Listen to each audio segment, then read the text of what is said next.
안녕하십니까. 전종희 목사입니다. 6월 15일 토요일 매일 성경 묵상입니다. 사도행전 20장 28절로 38절입니다. 여러분은 자기를 위하여 또는 온 양떼를 위하여 삼가라. 성령이 그들 가운데 여러분을 감독자로 삼고 하나님이 자기 피로 사신 교회를 보살피게 하셨느니라. 내가 떠난 후에 사나운 이리가 여러분에게 들어와서 그 양떼를 아끼지 아니하며 또한 여러분 중에서도 제자들을 끌어 자기를 따르게 하려고 어그러진 말을 하는 사람들이 일어날 줄을 내가 아노라. 그러므로 여러분이 일깨어 내가 3년이나 밤낮 쉬지 않고 눈물로 각 사람을 훈계하던 것을 기억하라. 지금 내가 여러분을 주와 및 그 은혜의 말씀에 부탁하노니 그 말씀이 여러분을 능히 든든히 세우사 거룩하게 하심을 입은 모든 자 가운데 기업이 있게 하시리라. 내가 아무의 은이나 금이나 의복을 탐하지 아니하였고 여러분이 아는 바와 같이 이 손으로 나와 내 동행들이 쓰는 것을 충당하여 범사에 여러분에게 모본을 보여준 바와 같이 수고하여 약한 사람들을 돕고 또 주 예수께서 친히 말씀하신 바 주는 것이 받는 것보다 복이 있다 하심을 기억하여야 할지니라. 이 말을 한 후 무릎을 꿇고 그 모든 사람들과 함께 기도하니 다 크게 울며 바울의 목을 안고 입을 맞추고 다시 그 얼굴을 보지 못하리라 한 말로 말미암아 더욱 근심하고 배에까지 그를 전송하니라. 아멘. 네, 오늘은 대비하라는 제목으로 묵상 나눔을 갖겠습니다. 대비하라. 무엇을요? 오늘 본문에 사도 바울이 에베소 교회 장로를 불러다가 부탁한 이 내용을 가지고 우리도 대비해야 되겠다. 그 내용이 뭡니까? 왜 바울은 에베소 장로들을 자신이 예루살렘으로 가는 이 길목에서 불러서 이러한 당부의 말을 전하는 걸까요? 급히 가야 하고 오순절 전에 이르려고 에베소 교회를 들릴 수 있는 형편이 아니었던 겁니다. 시간적으로나 여러 면에서. 그렇지만 당부해 주고 싶은 말이 있었습니다. 왜냐? 더 이상 에베소의 사람들을 만날 수 없을 거리라고 생각했기 때문입니다. 왜냐하면 이번 자신의 예루살렘 행은 자기를 죽이려고 하고 사도 바울을 옥죄려고 하는 세력들에 의하여 자기 자신이 자유롭지 못하게 되고 어쩌면 그런 상황 속에서 죽임을 당할 수도 있다는 것들을 예상하고 있기 때문에 그런 어려움들이 있을 거라고 성령을 통해서 미리 받았기 때문에 거기에 대한 대비와 준비의 차원에서 사실은 에베소 교회 장로들을 부른 거죠. 다시 만날 수 있거나 그런 것들이 충분히 예상된다면 이렇게 하지 않았을 겁니다.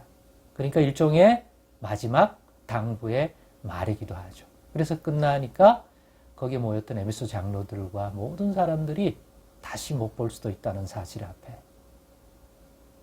슬픔을 견디지 못하고 바울이 당할 어떤 고난에 대한 안타까움, 그것도 능히 감당하리라고 하는 말을 들었음에도 불구하고 그들이 울게 된 거 아닙니까? 그래서 거의 마지막으로 당부해주는 에베소 교회를 향한 성도들을 향한 권면의 말이자 또 장로들, 바울이 떠난 다음에 도 에베소 교회를 섬겨갈 리더들인 장로들에게 부탁하는 말을 남기게 된 건데 그 말을 통해서 장로들로 하여금 대비케 하는 말을 주신 거예요.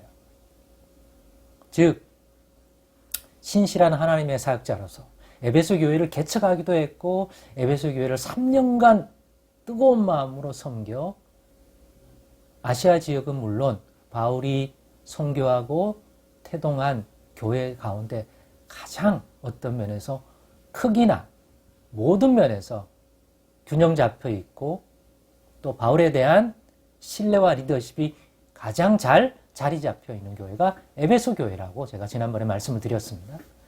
그렇기 때문에 에베소 교회는 어쩌면 안디옥 교회가 사도 바울을 파송한 교회라면 에베소 교회는 바울의 열매 중에 열매며 또 바울이 앞으로 이러한 복음의 사역을 하면서도 가장 큰 힘이 되어주고 중심이 되어줄 만한 그런 교회이기도 한 거죠.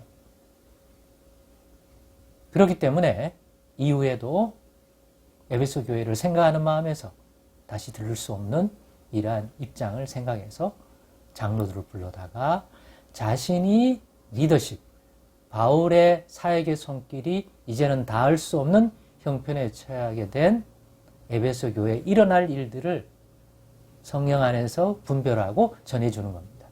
이후에 악한 이리 같은 어떤 인물들이 교회에 들어와 많은 사람을 미혹하고 교회를 흔들 것이다.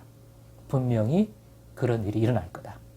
그런 것들을 이미 성령 안에서 듣게 되었고 또 알았기 때문에 그러한 것으로 말미암아 닥칠 교회를 흔들어 놓는 일들과 관련해요. 대비하게 하도록 장로들을 불러다가 그러니 너희는 대비해라.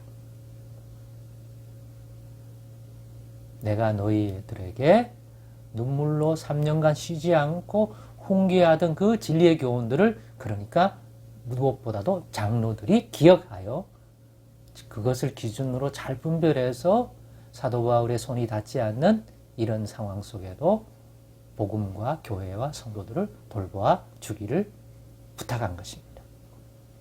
그리고 자기가 믿기는 이러한 어려움이 닥쳐도 자신은 이 부분을 때문에 자신은 이길 거다. 든든히 서갈 거라고 믿는데 그게 뭡니까? 본문 32절에 내가 여러분을 주와 및 그 은혜의 말씀에 부탁하노니 그 말씀이 그렇습니다. 밤낮 훈계하면서 3년 동안 가르쳤던 그 주님의 말씀과 또 그 은혜로운 말씀에 여러분을 부탁한다. 주님과 주의 은혜로 주신 말씀에 여러분을 부탁한다. 그 말씀이 여러분을 그런 어려움과 도전 속에서도 든든히 세우사 거룩한 교회로서의 순전함을 잃어버리지 않고 하나님의 교회로서 맡겨진 모든 일들을 잘 감당하는 그런 교회가 되리라고 자기는 기대하고 믿는다. 이 말씀이 어떤 특정한 사람이 아니라 이 주의 말씀.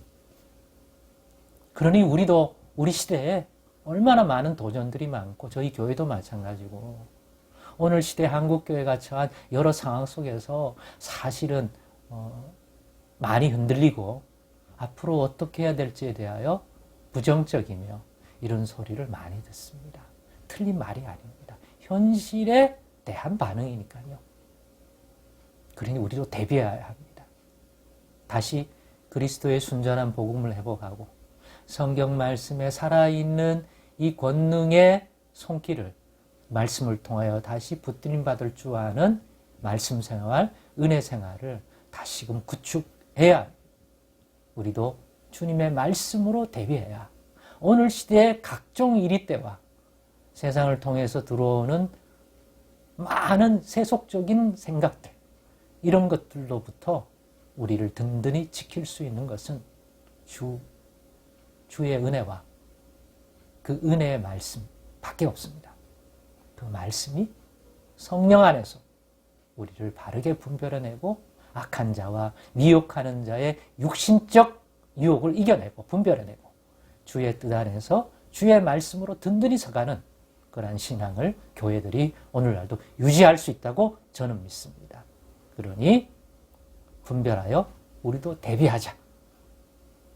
오늘의 이 바울의 부탁이 에베소 교회 장로들에게만 부탁하는 게 아니라 오늘 우리 모두에게도 우리 시대에 닥치는 수많은 사탄과 마귀의 관계와 그러한 실제적인 일이들이 우리 안에 사역자로 가장하고 또 여러 가지로 공격해 오지만 우리도 대비하고 있으면 그 말씀이 우리를 넉넉히 이기게 할 줄로 믿습니다.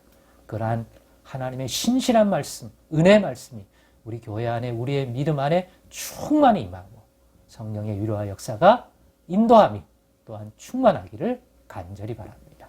그것이 우리를 이 시대 앞에서 대비하게 해주리라고 믿습니다. 기도하겠습니다. 하나님 감사합니다. 오늘의 말씀의 분별력을 가지고 우리도 대비할 수 있도록 같은 은혜를 오늘 우리에게 주시옵소서. 예수 그리스도의 이름으로 기도드리옵나이다. 아멘.